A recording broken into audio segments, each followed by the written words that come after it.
First of all, I'd like to compliment Neil and the task force. I attended the first meeting of that task force, and I would say it's one of the most extraordinary sessions that I've been to.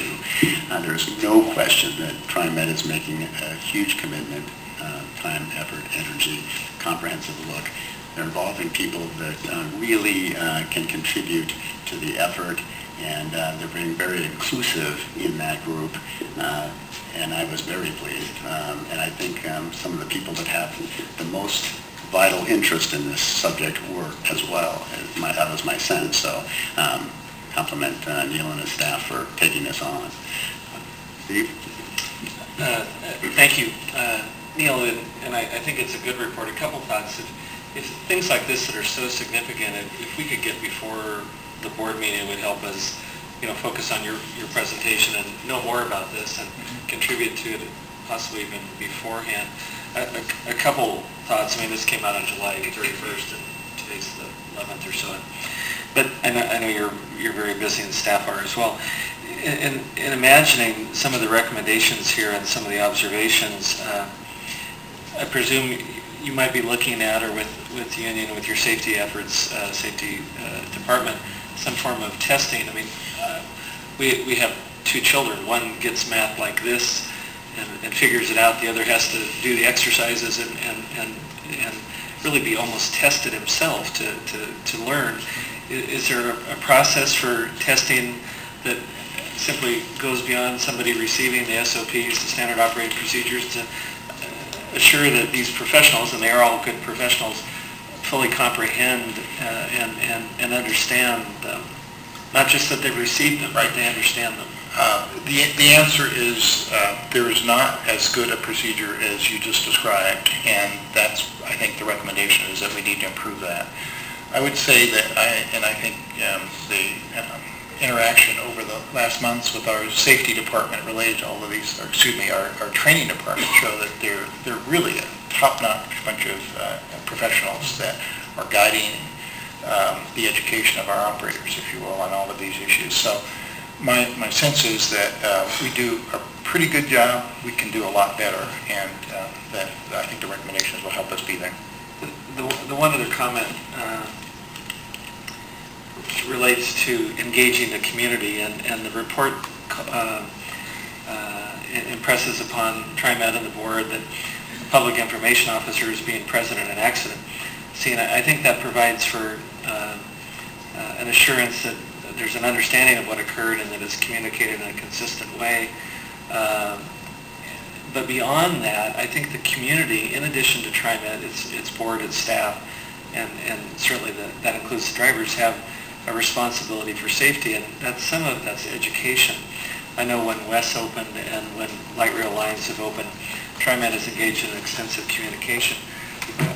I'm sure our safety committee and excellence committee is evaluating community engagement as one of the ways that we can further safety. It's not deflecting any of the responsibility, it's broadening that. And the fact that so many people move to Portland and leave Portland by either their own choice or death, we have to constantly invest in that education.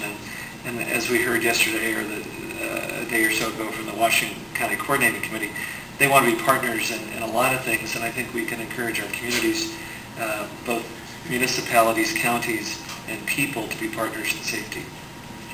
I would share the observation that I think when we've opened a new project, our outreach, our education efforts have been excellent, or at least very good. And we've been very successful in engaging our partners, for example, City of Tualatin and Tigard, when we opened WES, and Beaverton as well. We're very active in using their communication outlets to help support that, as well as the local school districts. But you raised the perfect question, and that's exactly what the task force will begin to address this afternoon.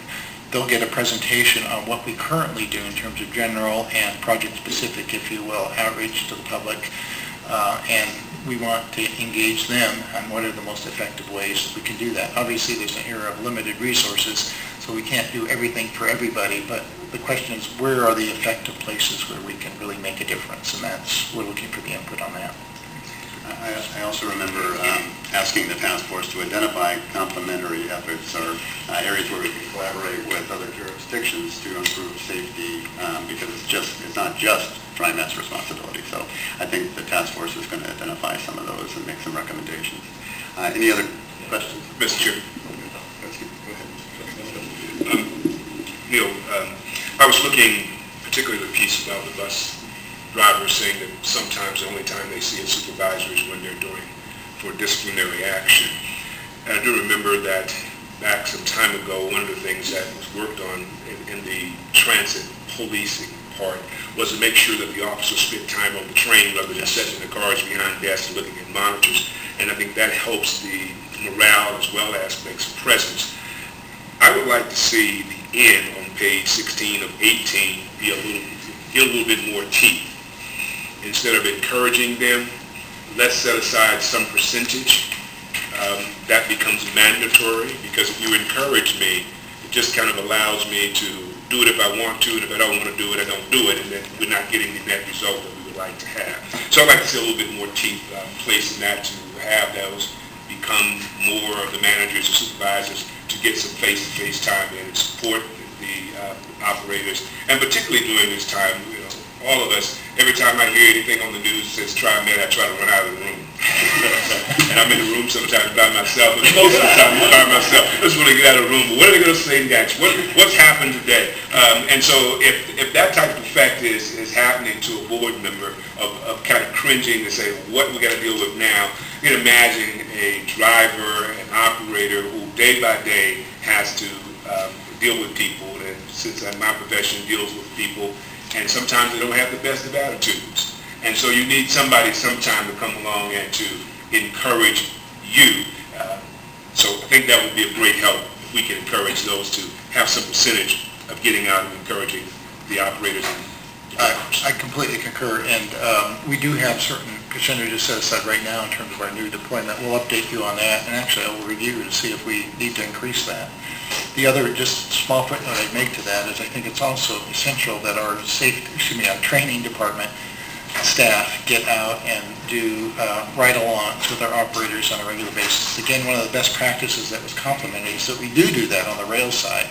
We don't do that on the bus side. So a lot of what we're seeing in the just sort of broad brush observation on the K&J Phase 2 report is that a lot of the practices that we've had historically on the rail side, well, always can be improved, also need to be carried over to the bus side at this stage. Safety certification, annual ride-alongs, driver recertification are all elements that are present on the rail side that now need to be brought into the bus sphere again.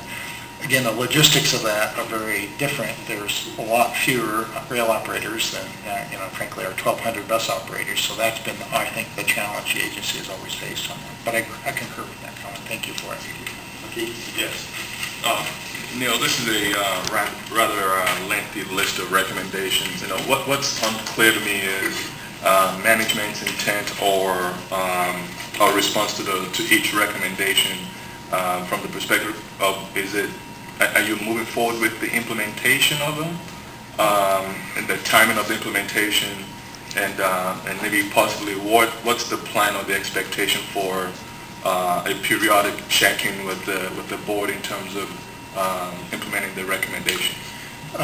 Excellent question. And actually, one of the comments I skipped over was that we are in the business of implementing the Phase 1 recommendations as we speak, and we can easily provide you, and again, there were, I don't remember, on the order of 60 or 70 of those. We can provide you a checklist that begins to show where we are with the implementation, and perhaps let's try to do that at one of your September meetings upcoming. And then perhaps if we can do that in advance, you can focus me on any questions on particular items or the timeline for implementing them. Some can be implemented immediately, and we are doing that. Some, such as the effort to move toward driver recertification processes for the bus system, will take just a little bit of time in terms of curriculum development.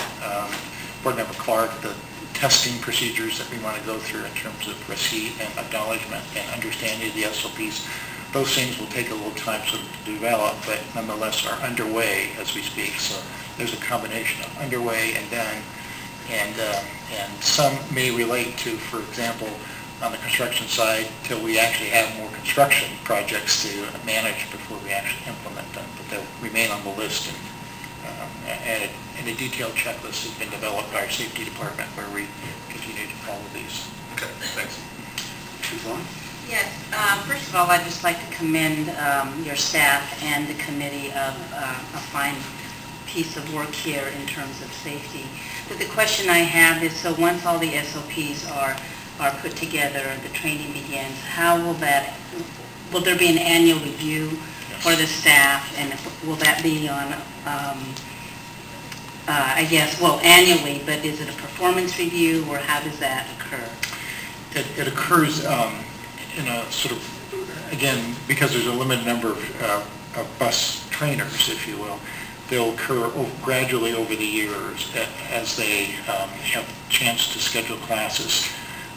This has been something that ever since I've been at TriMet, the operations department has sort of struggled with, because obviously when you're training somebody, you have to replace them out on the system, so there's some logistics associated with it as well. But that said, the plan here, I should perhaps back up. Currently, there is an annual training that each operator goes through. So they do come in, touch base with, they go through a sort of classroom setting, touch base with the trainers, chance to sort of make sure things are well. And that probably is most of what needs to be done, but I think per Board Member Clark's comment and this report's recommendation, we'll make that much more formal and make it a much more acknowledgement, so that it actually results in a recertification every year that the operator is fit for service. And so that will happen on a rotating basis for each operator throughout the year. So once per year. Thank you. Do you have further comment or other